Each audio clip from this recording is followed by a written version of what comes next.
Esmalt tahaksin tunnustada kõiki Eesti eksportööre, sest 2017 oli kaubavahetuse jaoks rekordiline. Well, I think what the Estonian government has done well in promoting export is to actually fund and finance activities in the promotion of Estonia outside Estonia.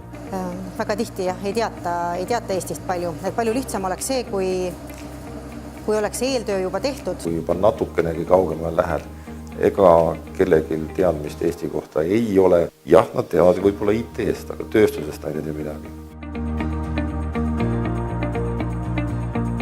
Võiks olla rohkem Eesti väljapanekut. Minu hinnangul aitavad eksporti hoogustada veel ka olulised taristuinvesteeringud, nagu näiteks Tallinna lennujaama laiendamine või Pärnu lennujaama taasavamine. Riigi poolt võiks olla suuremat tuge tänapäevaste tootmistehnoloogiate ja meetodite sisseviimisel. Ja töötleva tööstusekspordil annab vahetult hoogu energia hinna alandamine.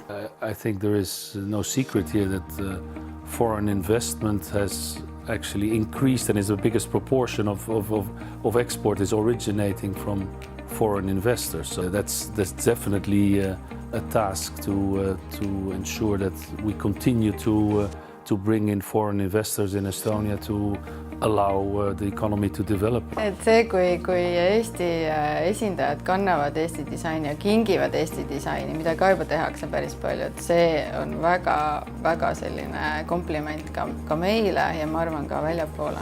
And of course the workforce, that's the availability of the experts, the right quality of labor.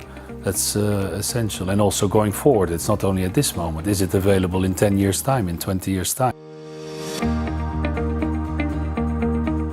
Ma arvan, et riik peaks tegelikult panustama just sellistesse sektoritesse, kus on ajud.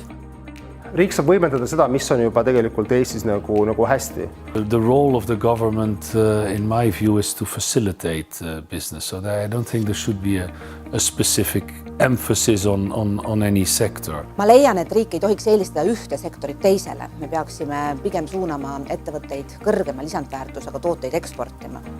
Kui ma nüüd päris ausalt oma seisukoha ütlen, siis mõnes mõttes võib-olla on IT natuke üles haibitud.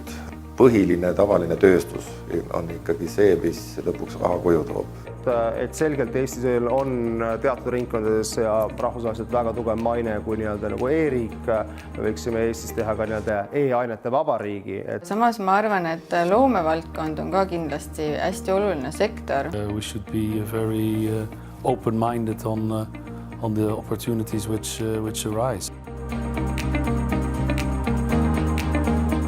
I think we have to look at the strong points of Estonia, how we are seen in the global community, and of course, in this respect, we are always seen as an advanced information technology country. So I think that's where we need to make an effort. Võiks minna sellistele turgudele, kus on palju rahvast ja kus on vähe konkurentsi. Näiteks Malaisia, näiteks Iraan.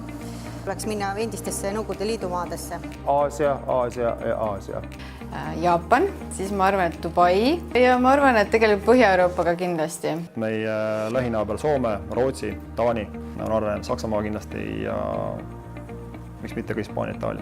But I think there's still very big opportunities in Estonia in the service market. Me oleme liiga väike, et olla tugev igal pool. Me peame väga selgelt fokuseerima teatud valdkondadele, kus me oleme rahvusvaheliselt konkurentsivõimelised ja teine on turgudele, kus meid võetakse paremini vastu.